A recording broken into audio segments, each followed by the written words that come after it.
Well, hello people, and welcome back to part 51 of Thessia, our Australian-inspired build. I hope you're having a wonderful day. We're in for a slightly different episode today. I'm doing a lot of this video as post-commentary time-lapse, which should hopefully allow me to be a little clearer in my thought process and design. I guess we'll find out. Let me know if you enjoy this format. But we're actually heading back to the CBD today, at least the outskirts of it, because I want to be actually travelling to Sydney. So Sydney has some of the most diverse and mix of different types of suburbia, especially outside of its CBD, all around the Bay Area. We'll have a look at some further Google Earth shots a little later on in the video, but there's kind of old mansion style housing, tower block designs, row housing, luxurious waterside flats. It's a real mix of different densities. And it's really hilly as well, so we're going to start preparing some of the terrain here today to reflect that, because this part of the map at the minute is kind of like dead flat. So we're going to do a little bit of terraforming in our introduction time-lapse here, just to help bring some networks. There's also a lot of green space around this bit of Sydney and a nice little bit of inspiration for a marina, which we'll build later on in the video as well.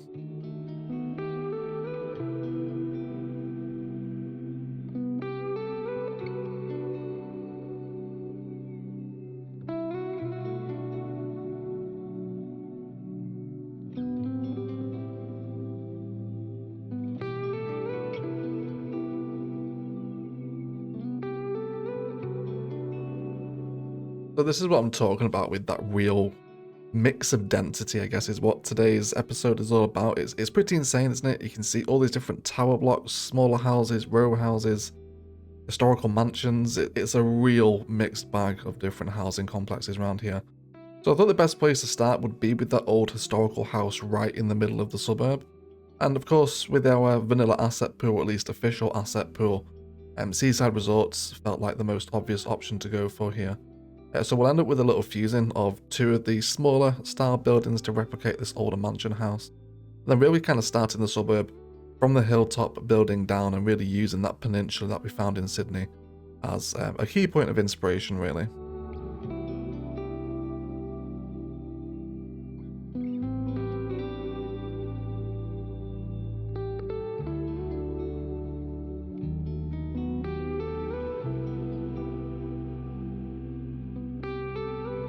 We'll also start placing our first tower blocks, and we end up using a mix of vanilla, high and low density here, Hearts of Korea, Green Cities, mid-century modern, couple of workshop assets that we've got as well in our residential pool, just to really try and reflect that mixed bag that we see in Google Earth.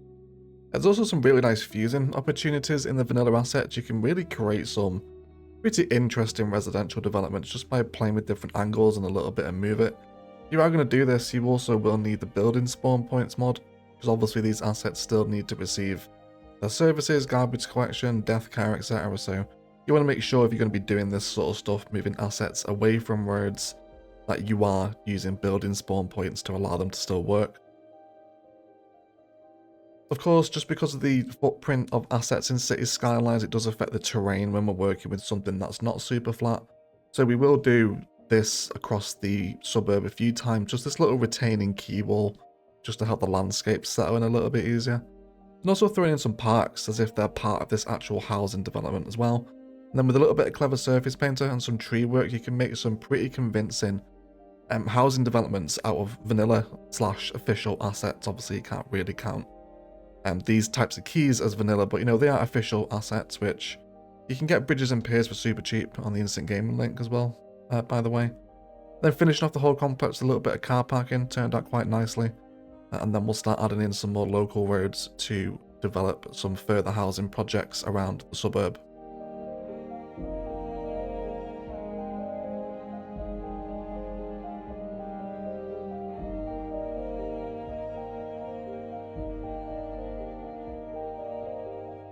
So I found the best way to approach a suburb like this was to get the height in first. Just to make sure that we don't do, I guess, too much or too little. It's definitely a fine balance between being too eccentric and trying to replicate what we find in Sydney. And I think we'll definitely return to Sydney for more suburban inspiration as the series goes on, because in terms of actually developing some more high density areas, Thessia is pretty lacking in high density residential at the minute. A lot of it is based in the smaller towns, which is all low density. Maybe besides the occasional green cities flat to replicate a block of apartments, but it's mainly all low density residential. I mean, look at the size of the map now, how much we've filled out, and we're only at 55k. So I can certainly see us revisiting Sydney for more inspiration. If you are familiar with Sydney, maybe leave me some suburb suggestions down below to go check out, because there's a lot of them around the CBD, so maybe I'm missing something that would be really cool to bring into cities. But some more of our workshop towers coming back in here as well, in and around some basic parking lot road configurations. And there's some nice still shots of this build later on in the episode as well, which I hope you'll come to enjoy.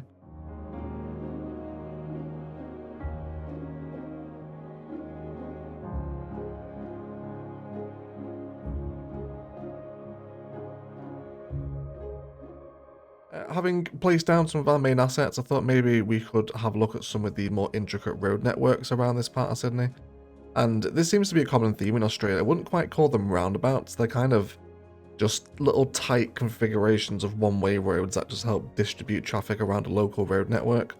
I don't think you can technically qualify it as a roundabout because they're not always round, but they do always have a flow system, at least, which I always find quite interesting.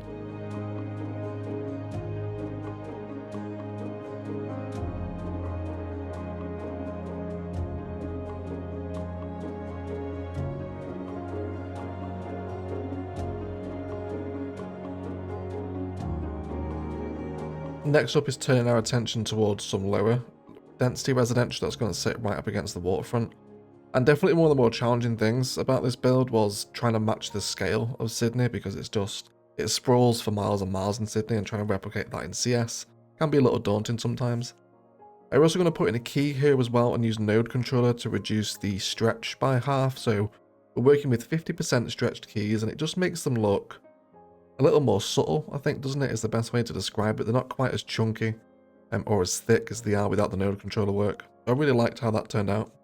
And then after that, we're going to start placing in this big mixed bag of residential that we spoke about. Like, there's Hearts of Korea, a couple of workshop apartments, there's vanilla, and honestly, kind of the quirky vanilla assets actually came in pretty clutch here. I always try to stay away from some of the weirder vanilla stuff because it looks so weird. But you know, there's such a mixed bag in this bit of Sydney, so I thought, why not get them all in? Some light tree work just to pad out the spaces in between them. Worked out quite nicely, and we end up really building a nice kind of layer of height here, especially factoring in that terrain work we did at the start of the episode, where we've got that kind of older historical mansion based right on the hill, and then building everything around it. Was a very fun way to build a suburb. It actually turned out pretty nicely. Dropping in some park assets here as well, one of the ponds and a playground. This park here is pretty much an exact replica of the park in Sydney near this beach, if not for a few less boats. There's a lot of boats and marinas and whatnot knocking around here.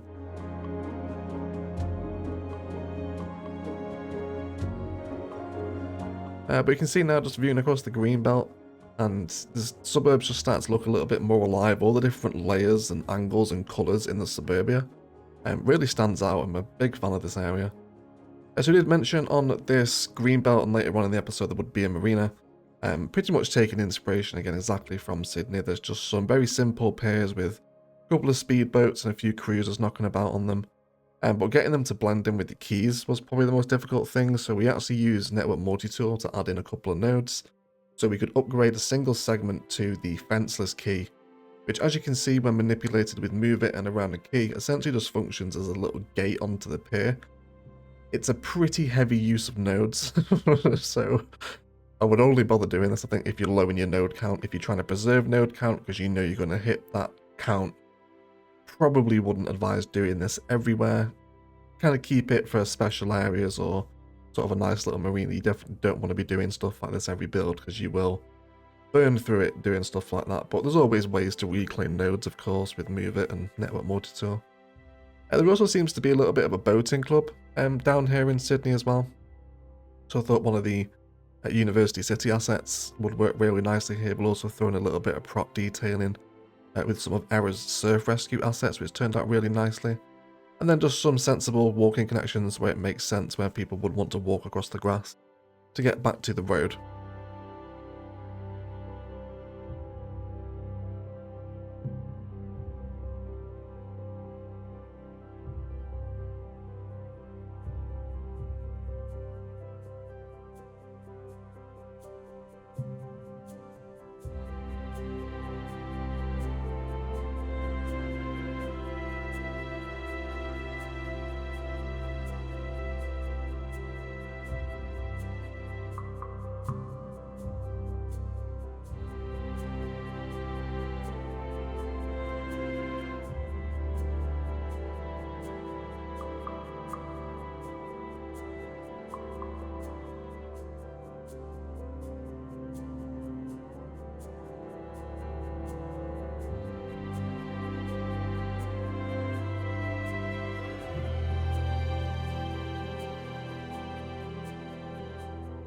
After that side was complete, I wanted to return to some of the high density towers we had earlier, just to start working on the space around them. I think some of the biggest challenge in modded CS is making residential look good, because there's so many options. You know, how detailed do you go? Do you start doing every single back garden? I think sometimes it's a fine balance between just getting too overwhelmed with the project and deciding on a level of detail that is comfortable for you to work with. You know, even though I do this all the time, sometimes it can be really overwhelming. So using a bunch of different car parking, some of the vanilla stuff, we're also using some workshop things we've got as well, and also adding in some new towers into some empty spaces. We'll also do some fusing here as well with some of the quirky vanilla assets that we don't see that often, but just aligning angles. You can get a nice little multicolored block of flats in with different balconies, which looks really sweet, I think. And then trying to pick out some assets that we don't usually see at all. These kind of really weird, chunky 4x3 ones aren't something we come across overly often. But just as a block of apartments with balconies to sit on an Australian suburb, it ended up turning out really nicely, and you can really see the heights, and there's little spikes of tower blocks developing through the suburb now. So I was really happy with how it's developing, and I loved including some of these still shots in the edit as well. And this continues as well. We're just going to keep building out different residential designs with car parking to service them, different angles and fusing, and just experimenting with how we can make that residential a little bit more interesting.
Next up, we're going to return to in and around the mansion grounds as we start to add some finer details to the area. And we also included this tennis court on a little kind of plinth of retaining more keys just to help elevate it up, because there's so many different layers in this suburb in Sydney. So trying my best to replicate that with some of the jank around CS, but I think we did a pretty good job of it. Then bringing in some more green titties repeated patterns, and just trying to make the suburb make a little bit more sense. Having those retaining walls where you would expect them, and also introducing pathways where you might expect to walk back into between different roads and heights. I'm just trying to make the suburb a little bit more believable, because it doesn't look too bad at the minute with all the heights, but kind of when you're close to the ground in and around all the housing developments, it doesn't really make much sense at the minute. So that's what we're trying to achieve here with different pathways. And then also glancing back to our inspiration in Sydney, we can definitely see there's kind of multiple repetitions of the same development. I'm assuming this would have been just due to having the same designs of the developer when these areas were built. So using those kind of triplet of repeated level 5 residential towers, which are definitely some of the nicest towers I think we've got in our selection, considering these are vanilla assets. They're really not that bad. And if you're playing with zoning as well, just because they're level 5, you don't tend to see them that often. Definitely wouldn't mind having a few in Orchid Bay, to be totally honest. Maybe we actually do need to let some things hit level 5 for once. Not always. Zone them up at level 1 or 2 or 3. So just developing there, setting up different heights with move it to make sure there's no horrendous inconsistencies. And then also using some more of those key retaining walls just where it makes sense to hide some of that nastier terrain jank. And then we'll adjust everyone's height so everyone sits happy and there's no horrendous dips in terrain between different levels of housing development.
We'll also return to the historical mansion here to start adding in some finer details, including some rock retaining walls, which are mainly there just to hide some terrain jank where I don't really want it to be visible. That cliff texture isn't always particularly welcome, especially in a suburban build like this. Then some basic tree lining, and we'll get some props down here as well, looking at the satellite imagery across Google Earth. There are tons of pools and tennis courts around this area. I'm assuming this is a pretty affluent area of Sydney given how close it is to the CBD. Can't imagine it's particularly cheap to live here. We're trying to reflect that with the amenities, pools, sun lounges, gazebos, and just general sort of luxurious recreation is the general vibe to be had around this part of the city, I think.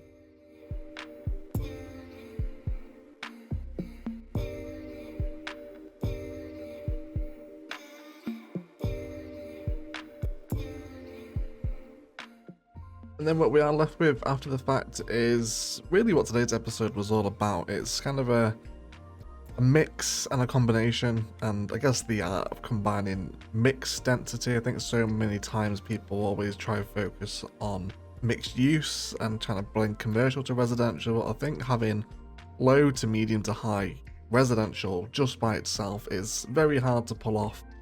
Sydney is a super big inspiration for stuff like this. Definitely if you want to take on a similar project, definitely would recommend going and check out the Bay Area of Sydney. It's super varied. There's tons of different designs. We'll definitely return to Sydney.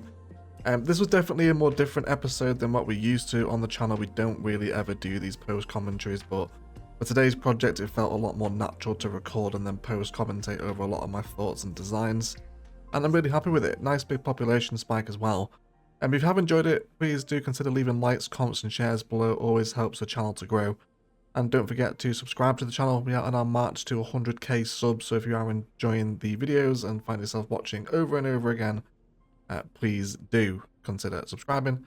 Otherwise, massive shout out to all the patrons supporting the channel. If you are interested in getting a little bit more egg into your diet, there are links down to Patreon and Instant Gaming below, where you can find cheap deals, early access, previews, and a fun community should you wish to get involved in that.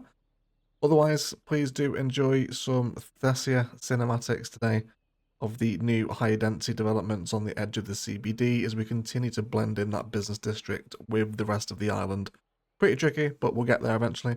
Otherwise, let's thank you all so much for watching, and as always, enjoy the rest of your day.